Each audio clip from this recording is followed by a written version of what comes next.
Chapter number क्या है 1, जिसका नाम है मात्रक तथा मापन, और जिसको हम इंग्लिश में कहते हैं यूनिट्स एंड मेजरमेंट। सबसे पहले हम इसमें जानेंगे विज्ञान यानी कि साइंस क्या होती है। देखो, हम और आप अभी भी, और मनुष्य जब से है हमेशा से, उसकी इच्छा ये रहती है कि वो अपने चारों ओर हो रही घटनाओं के बारे में ज़्यादा से ज़्यादा जानना चाहता है, और इसके लिए वो लगातार क्या करता है, प्रेक्षण। प्रेक्षण का मतलब किसी चीज़ को मापना, मेज़र करना, और क्या करता है, प्रयोग। और उन प्रेक्षणों और प्रयोग से, कोई भी प्रेक्षण या प्रयोग करोगे तो कुछ ना कुछ तो जानकारी प्राप्त होगी, और उन प्रयोगों प्रेक्षणों से जो भी ज्ञान प्राप्त होता है, अगर उस ज्ञान को फिर से व्यवस्थित करके, मतलब एक सुव्यवस्थित और क्रमबद्ध ढंग से अगर पढ़ाया जाए, तो वही क्या कहलाता है हमारा बेटा, विज्ञान। जैसे यहाँ परिभाषा क्या है, मानव के प्रेक्षणों तथा प्रयोगों से प्राप्त ज्ञान के सुव्यवस्थित एवं क्रमबद्ध संगठन को हम क्या कहते हैं बेटा, विज्ञान कहते हैं। क्या कहते हैं, विज्ञान। यानी कि मानव ने आज तक अपने प्रयोगों और प्रेक्षणों से जो भी ज्ञान प्राप्त किया है, उस ज्ञान को ही क्या कहते हैं, विज्ञान। सीधी सीधी इतनी बात याद रखो कि मानव ने अपने प्रयोगों प्रेक्षणों से जो भी ज्ञान एकत्रित किया है, उस ज्ञान को ही क्या कहते हैं, विज्ञान कहते हैं। अब बेटा, विज्ञान के कई अलग अलग भाग हैं।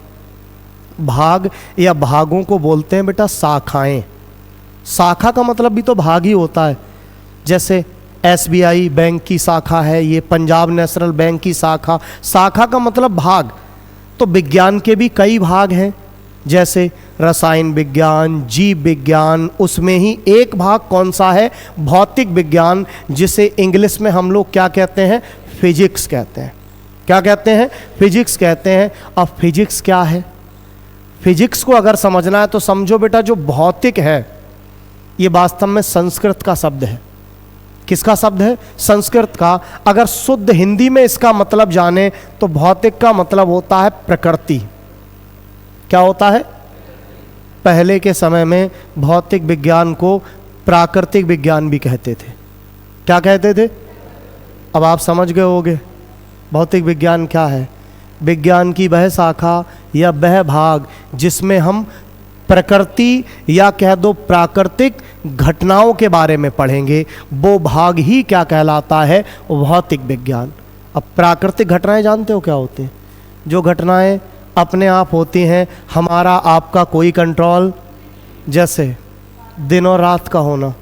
कभी गर्मी हो रही है, कभी सर्दी हो रही है, बारिश हो रही है, या पृथ्वी सूर्य के चारों ओर चक्कर लगा रही है, चंद्रमा पृथ्वी के चारों ओर चक्कर लगा रहा है। ये सब प्राकृतिक घटनाएं हैं, और ये क्यों और कैसे हो रही हैं, वो जिस भाग में पढ़ेंगे उस भाग का ही नाम क्या है, भौतिक विज्ञान। तो हम परिभाषा क्या लिख सकते हैं बेटा, विज्ञान की वह शाखा जिसमें हम प्रकृति तथा प्रकृति में होने वाली घटनाओं का अध्ययन करते हैं, क्या कहलाता है, भौतिक विज्ञान कहलाता है। क्या इतनी बातें क्लियर हैं? मतलब मानव ने आज तक अपने प्रयोगों और परीक्षणों से जो भी ज्ञान प्राप्त किया है, उस ज्ञान को तो क्या कहते हैं, विज्ञान। और उनमें से जो ज्ञान प्राकृतिक घटनाओं से संबंधित है, वो जिस भाग में पढ़ते हैं, उस भाग का नाम क्या है, भौतिक विज्ञान। उस भाग का नाम क्या है, भौतिक विज्ञान। अब जरा आ जाओ चैप्टर से रिलेटेड टॉपिक्स में। सबसे पहला टॉपिक है हमारा भौतिक राशियाँ, या इंग्लिश में हम कहते हैं बेटा इनको फिजिकल क्वांटिटीज। अच्छा, फिजिकल छोड़ दो थोड़ी देर के लिए, क्वांटिटी सब तो सुना होगा।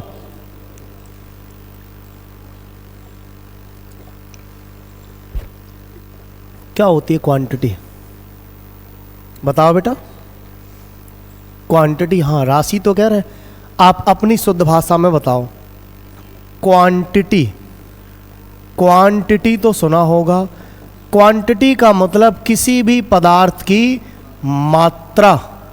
आप कोई चीज़ लेने जाते हो, वो लाला जी ऐसा करो दुकानदार का चीनी दे दो, वो कहेगा क्वांटिटी बताओ कितनी दे, है ना, 2 किलो चाहिए, 3 किलो चाहिए। तो क्वांटिटी का मतलब मात्रा, मतलब किसी भी पदार्थ की, किसी भी वस्तु की मात्रा को क्वांटिटी कह सकते हो। और क्वांटिटी को ही हिंदी में क्या कह रहे हैं, राशि। तो राशि तो समझ गए आप, किसी भी पदार्थ की मात्रा। अब बात आती है बोले भौतिक राशियाँ कौन सी है, तो ऐसी राशियाँ या कह दो ऐसी मात्राएं जिन्हें किसी भी प्रकार मापा जा सके, किसी भी प्रकार। अब किसी भी प्रकार का मतलब क्या है? भौतिक राशियों को मापने के बेटा दो तरीके होते हैं, एक होती है प्रत्यक्ष विधि और दूसरी कौन सी विधि? अप्रत्यक्ष विधि। अब प्रत्यक्ष और अप्रत्यक्ष विधि क्या है? जैसे आपसे अभी मैं कहूं बेटा ऐसा करो, इस बोर्ड की लंबाई और चौड़ाई बता दो मुझे ज़रा माप के, तो आप कहोगे हाँ सर कोई स्केल पैमाना लाओ, मैं अभी माप के बताता हूँ। और आप पैमाना लेके आके मापोगे और बता दोगे सर इतने फीट लंबाई है और इतने फीट चौड़ाई है। तो इसमें खुद आके आपने मापा, ये तो कौन सी विधि है? प्रत्यक्ष विधि, या इंग्लिश में कह सकते हो डायरेक्ट मेथड। कौन सा मेथड? हाँ। अब मैं कहूँ बेटा ऐसा करो, पृथ्वी से चंद्रमा की दूरी बताओ। किसकी दूरी? अब बताओ कोई बालक हो जो कहे हाँ सर थोड़ा बड़ा सा पैमाना दे दो और शाम को निकलने दो चंद्रमा को, जाएंगे और माप के आपको कल क्लास में बताते आके। क्या ऐसा कहोगे? नहीं बेटा, ऐसा संभव नहीं है। लेकिन दूरियां तो पता है, चंद्रमा की, सूर्य की, तारों की, सबकी पता है। तो ये दूरियां कैसे ज्ञात की जाती हैं? यहीं से प्रयोगों द्वारा ज्ञात की जाती हैं, खुद कोई मापने पैमाना लेके नहीं गया। तो जो दूरियों में या जिस मापन में हम खुद नहीं जाते मापने, प्रयोग द्वारा मापते हैं भौतिक राशि को, वो विधि कहलाती है अप्रत्यक्ष विधि। क्लियर है बेटा? अब हमारा कहने का मतलब सिर्फ इतना था, कोई ऐसी भौतिक राशियां जिनको किसी भी प्रकार चाहे तो बेटा प्रत्यक्ष विधि से और चाहे तो अप्रत्यक्ष विधि से अगर मापा जा सकता है, मतलब उनका मान प्राप्त किया जा सकता है, तो वो राशियां ही क्या कहलाती हैं? भौतिक राशियां। क्या कहलाती हैं? जैसे लंबाई है, माप सकते हो, भौतिक राशि है। द्रव्यमान है, माप सकते हो, भौतिक राशि है। समय है, माप सकते हो, भौतिक राशि है। आपको पता है आपको कहाँ बैठे हुए कितनी देर हो गई, कितना समय में आपको कहाँ जाना है, समय को माप सकते हो, लंबाई को माप सकते हो, द्रव्यमान को माप सकते हो। तो ये तो भौतिक राशियाँ हुई। अब आप कहोगे सर ऐसा तो सबको माप लेंगे, क्या कुछ है ऐसा जिसे ना माप सके? हाँ है बेटा। जैसे सुख है, दुख है, प्यार है, खुशी है, मात्राएं तो ये भी है, कम ज़्यादा होती हैं। कभी आप कम खुश होते हो, कभी ज़्यादा खुश होते हो, है ना? मात्रा तो ये भी है, कम ज़्यादा तो होते हो, लेकिन कभी मापा है कि आज तो मैं 4 किलो खुश हूँ, कल 2 ही किलो था, आज थोड़ा ज़्यादा खुश हूँ? क्या ऐसे मापा कभी? नहीं। प्यार भी कम ज़्यादा हो सकता है। कोई बालक कह सकता है मम्मी ज़्यादा प्यार करती है, पापा कम करते हैं। ये तो कहते सुना होगा, या किसी के पापा ज़्यादा करते हैं, मम्मी कहता है बालक कम प्यार करते हैं। ये अलग बात है, वो दोनों बहुत प्यार करते हैं, लेकिन कुछ व्यवहार ऐसे होते हैं, कुछ कारणों से कभी कभी थोड़ी सख्ती, नाराज़गी भी बच्चों पे दिखानी पड़ती है। तो बालक कभी कभी अपने मन में बना लेता है कि मम्मी ज़्यादा प्यार करती है, पापा बहुत डांट रहे थे, इसका मतलब पापा प्यार कम करते हैं। तो कम ज़्यादा तो वो भी आपकी नज़र में, लेकिन क्या मापा है कभी? कभी कहा मम्मी 4 किलो प्यार करती है, पापा 2 ही किलो करते हैं, उनसे आधा। क्या मापा कभी बेटा? नहीं। तो प्यार है, सुख है, दुख है, खुशी है, मात्राएं तो ये भी है, मतलब राशियां तो हैं, लेकिन ये भौतिक राशियां नहीं हैं। तो ऐसी राशियां, वे राशियां जिन्हें किसी भी प्रकार प्रत्यक्ष या अप्रत्यक्ष विधि से मापा जा सकता है, क्या कहलाती हैं? भौतिक राशियां कहलाती हैं। क्या इतनी बात क्लियर है? जैसे लंबाई है, द्रव्यमान है, समय है, चाल है, वेग है, त्वरण है, ये सब कौन सी राशियां हैं? भौतिक राशियां। आगे देखो, अब देखो बेटा, इसके बाद आता है हमारा मात्रक, यूनिट। अब इसको समझने के लिए पहले ये समझो कि मात्रक की हमें ज़रूरत क्यों पड़ी। अब ज़रूरत तब समझ में आएगी, पहले ये सोचो, ये मान लो थोड़ी देर के लिए कि कोई मात्रक उपलब्ध है नहीं, थोड़ी देर के लिए उस दुनिया में चले जाओ जहां कोई मात्रक नहीं है। अब से कुछ समय पहले, जैसे मान लो, जैसे द्रव्यमान के मात्रक किलोग्राम, ग्राम, कुंटल, टन, बोले कुछ भी नहीं है। लंबाई के मात्रक मीटर, सेंटीमीटर, किलोमीटर, फीट, कुछ भी नहीं है।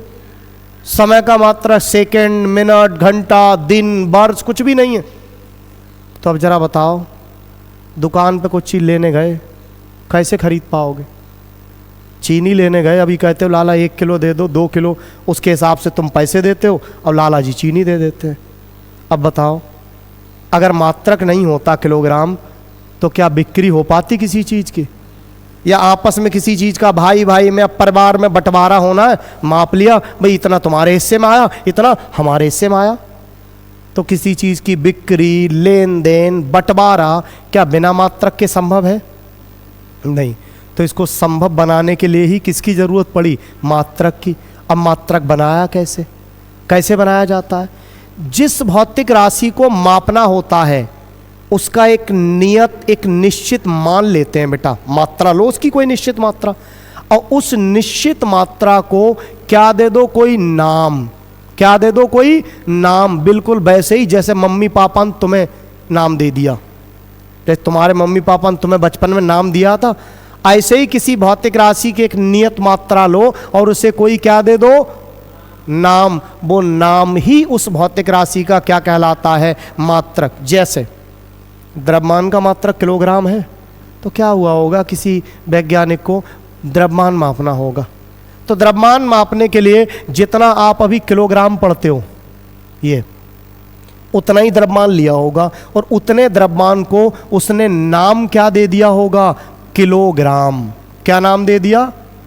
इसीलिए आज तक हम उतने द्रव्यमान को क्या कह रहे हैं? किलोग्राम कह रहे हैं। अगर उसने कुछ और कह दिया होता तो वही कह रहे होते, अगर कुछ और नाम दे दिया होता तो वही कह रहे होते। या लंबाई का मात्रक मीटर है, तो कुछ देर के लिए ये मान लो ये लाइन खींची मैंने, ये मीटर पैमाना है, तो क्या किया होगा? लंबाई मापने के लिए जितनी लंबाई को आप मीटर कहते हो अभी, उतनी लंबाई ली होगी, और उस लंबाई को नाम क्या दे दिया गया होगा? मीटर। इसीलिए आज तक उतनी लंबाई को हम क्या कह रहे हैं? मीटर कह रहे हैं। क्या कह रहे हैं? मीटर कह रहे हैं। आज तक उतनी लंबाई को हम क्या कह रहे हैं बेटा? मीटर। ये बिल्कुल वैसे ही नामकरण है जैसे तुम्हारा घर वालों ने बचपन में जो नाम दे दिया, आज तक वही कह रहे हैं, या फिर कोई रूल है, नियम के अनुसार दिया। कभी बताया किसी पापा ने बेटा ऐसा है, तुम्हारा नाम रखने के लिए पहले न्यूटन का दूसरा नियम लगाया, फिर एक आइंस्टीन का नियम भी लगाया था, और उसके बाद में तुम्हारा ये नाम निकल के आया, तब रखा हमने? कोई नियम था बेटा? नहीं ना। तो ऐसे ही जिस भौतिक राशि को मापना होता है उसकी एक नियत मात्रा को कोई नाम दे देते हैं, वो नाम ही उस भौतिक राशि का क्या कहलाता है? मात्रक। जैसे लंबाई का मात्रक मीटर, द्रव्यमान का किलोग्राम, समय का सेकंड होता है। ये तो हुए वैज्ञानिकों के द्वारा बनाए गए मात्रक जो किताबों में लिखे हैं। कुछ हमारे आपके पूर्वजों ने, घर वालों ने भी बनाए थे, बुजुर्गों ने।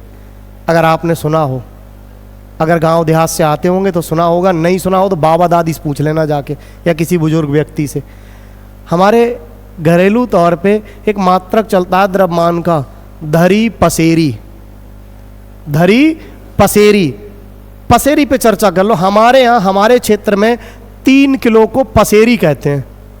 अब हुआ क्या होगा, 1 किलो का मान लो मात्रक था, अब जनरली जो द्रव्यमान था, गेहूं, धान वगैरह अनाज को तराजू से तोला जाता था।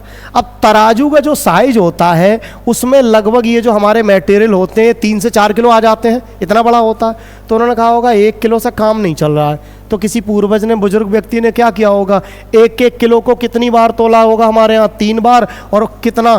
3 किलो। बोले अब ठीक है, तराजू में इतना ही आसानी से आ रहा है। बोले ऐसा करो, ये 3 किलो के बराबर कोई वजन, कोई पत्थर वगैरह ले लिया, और बोले आज से हमारा यही मात्रक है। बोले अब इसको कुछ नाम दो। तो उन्होंने उस 3 किलो के वजन का जो मात्रक बनाया था उसको क्या नाम दे दिया? पसेरी। इसीलिए हमारे क्षेत्र में आज तक 3 किलो को पसेरी कह रहे हैं। अब चूंकि ये किसी साइंटिस्ट ने तो दिया नहीं था जो किताबों में छपवा देता, ये दिया था घरेलू मात्रक, तो किताबों में तो छपा नहीं। इसलिए हुआ क्या, पता चला हमारे यहाँ 3 किलो बनाया किसी ने पसेरी। कहीं किसी दूसरे क्षेत्र का कोई रिलेटिव पुराना बुजुर्ग आया, उसने देखा, बोले ये क्या है? हमारे यहाँ वाले ने बताया, बोले हमने नया मात्रक बनाया है, पसेरी में तोलते हैं हम। उसने कहा ये बढ़िया है, हम भी जाके बनाएंगे अपने यहाँ। अब उसने अपने यहाँ जाके बनाया तो पता चला उसका तराजू थोड़ा बड़ा था। उसने कहा हमारे में तो 3.5 आ रहा है, या किसी के में 4 आ रहा है। तो उसने कहा, किसी ने 3.5 किलो आया बढ़िया करके, तो उसने 3.5 किलो को पसेरी कह दिया।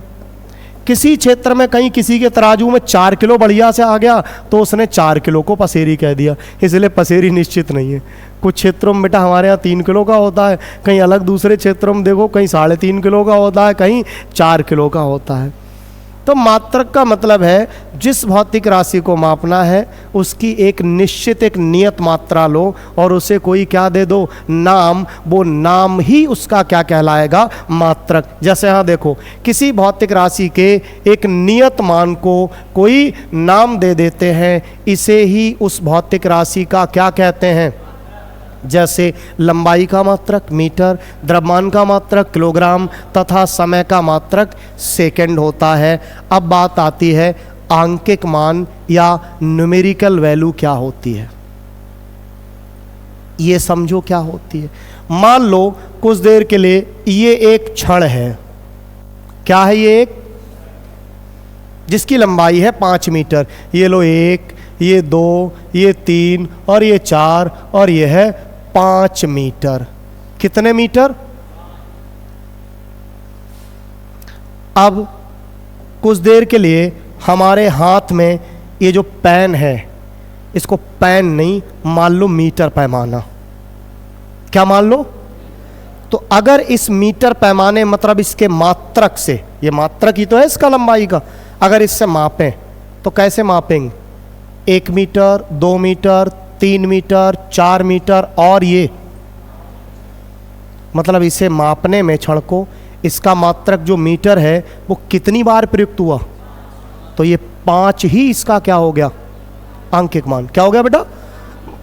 तो किसी भौतिक राशि को मापने में उसका मात्रक जितनी बार प्रयुक्त हो वो संख्या ही उसका क्या कहलाती है, आंकिक मान। जैसे मान लो आपके सामने 10 किलोग्राम कोई पदार्थ रखा है, जैसे चीनी रखी है 10 किलो, और आपको इसका मात्रक द्रव्यमान का क्या होता है, किलोग्राम।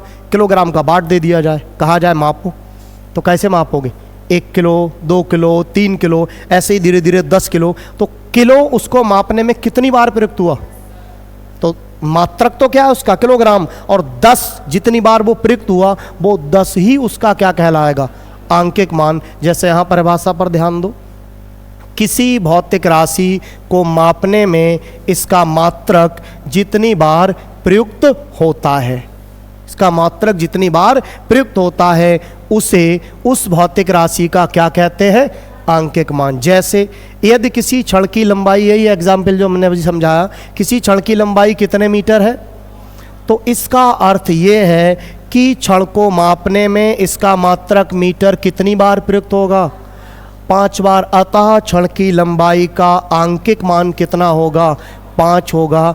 क्या यहाँ तक इतनी बात क्लियर है सभी को। चलिए फिर आगे बढ़ते हैं। अब जरा देखो, अब हम आंकिक मान और मात्रक में क्या निकालेंगे बेटा, संबंध। क्या निकालेंगे, अब संबंध के लिए हमें एक अनुक्रमानुपाती और व्युत्क्रमानुपाती क्लियर होना चाहिए।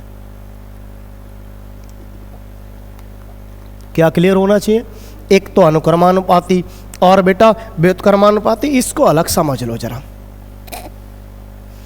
दो भौतिक राशियां कब अनुक्रमानुपाती होती हैं और कब व्युत्क्रमानुपाती, क्या कोई बालक बता सकता है बेटा, बताओ बेटा कोई।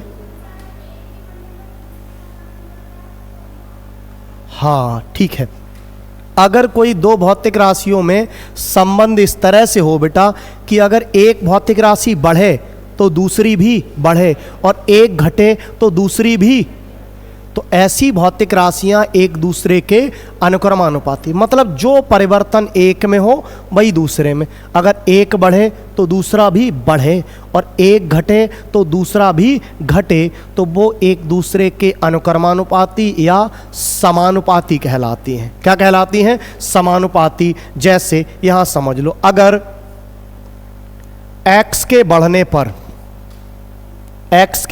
बढ़ने पर y का मान भी बढ़े, ये एरो समझ रहे हो, एरो ऊपर का मतलब है बढ़ना और नीचे का मतलब घटना।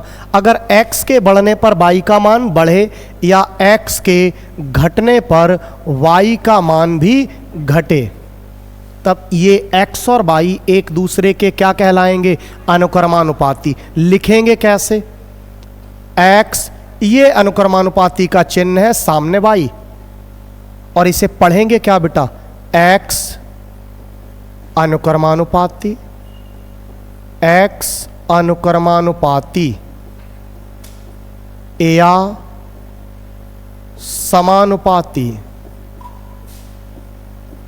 x अनुक्रमानुपाती या समानुपाती y। तो समझ गए अनुक्रमानुपाती, पहली बात। अब जरा समझो दूसरी बात।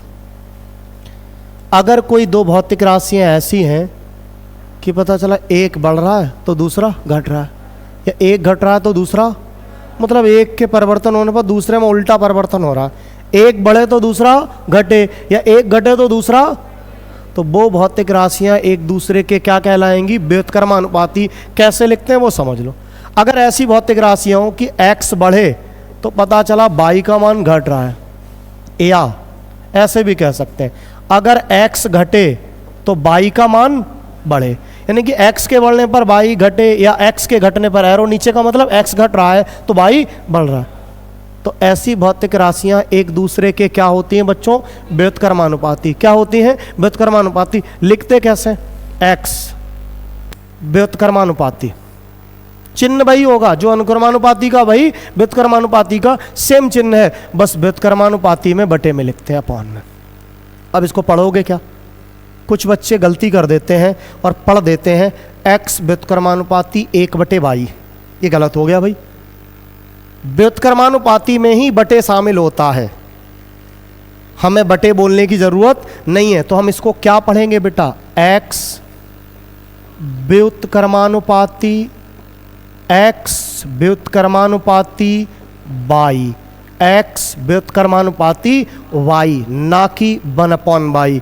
तो अगर मैंने बोला x अनुक्रमानुपाती y, मतलब x के सामने लिखो y को, और अगर मैंने बोला x व्युत्क्रमानुपाती y, मतलब चिन्ह तो वैसा ही बनाना है, लेकिन इस बार x के सामने नहीं, y कहाँ लिखना है? बटे में। कहाँ लिखना है? बटे में। तो व्युत्क्रमानुपाती में ही बटे शामिल होता है।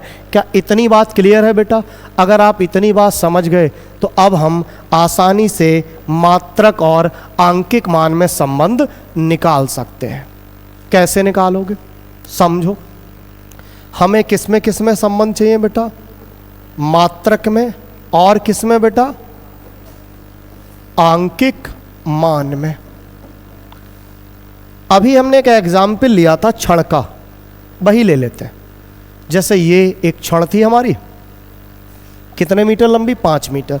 1 2 3 4 और ये 5 मीटर। तो अभी इसका मात्रक क्या है बेटा? मीटर। तो ये पेन मान लो मीटर है, ये मीटर पैमाना। तो इससे कैसे मापोगे? 1 मीटर, 2 मीटर, 3 मीटर, 4 मीटर और ये। तो इसे मापने में इसका मात्रक मीटर कितनी बार प्रयुक्त हुआ? तो अभी इसका आंकिक मान कितना है? चलिए, मात्रक मीटर है तो आंकिक मान कितना? 5 है। आंकिक मान कितना? 5। अब ऐसा करो, मीटर कुछ और ले लो, जैसे डेसीमीटर होता है। क्या होता है बेटा? डेसीमीटर। 1 मीटर में कितने डेसीमीटर? 10। कितने? तो ये जो क्षण 5 मीटर थी, ये कितने डेसीमीटर? 50। अरे 1 मीटर में 10 है तो 5 मीटर में 50 हो गए बेटा, तो 50 डेसीमीटर लिख सकते हैं। तो अब अगर इसको डेसीमीटर पैमाने से मापें तो डेसीमीटर इसे मापने में कितनी बार प्रयुक्त होगा? पहला डेसीमीटर, दूसरा, तीसरा, ऐसे ही 50वां, तो कितनी बार? तो आंकिक मान कितना हुआ? बिल्कुल बढ़िया बात है, 50 हो गया। चलो और ले लेते हैं, सेंटीमीटर। 1 मीटर में कितने सेंटीमीटर? 100। तो 5 मीटर में, मतलब इसी क्षण को हम चाहें तो लिख सकते हैं बेटा 500 सेंटीमीटर। कितने सेंटीमीटर? अब बताओ, अगर सेंटीमीटर से मापें तो इसे मापने में सेंटीमीटर कितनी बार प्रयुक्त होगा? तो आंकिक मान कितना हुआ? 500। तो बच्चों इसका आंकिक मान 500 हो गया। समझ में आ गई इतनी बात? अब ऐसा करो, एक और मात्रक ले लेते हैं। चलो, मिलीमीटर ले लो। ये भी तो लंबाई का मात्रक है, मिलीमीटर। अब अच्छा, 1 मीटर में कितने मिलीमीटर? 1000। तो 5 मीटर में? हाँ बिल्कुल सही, बढ़िया बात है। तो 5000 मिलीमीटर लिख लें, कोई दिक्कत किसी को नहीं। तो अब मिलीमीटर से मापें, तो मिलीमीटर इसे मापने में कितनी बार प्रयुक्त होगा? तो आंकिक मान कितना लिख लें बेटा? चलिए 5000। अब इतनी बात समझ गए?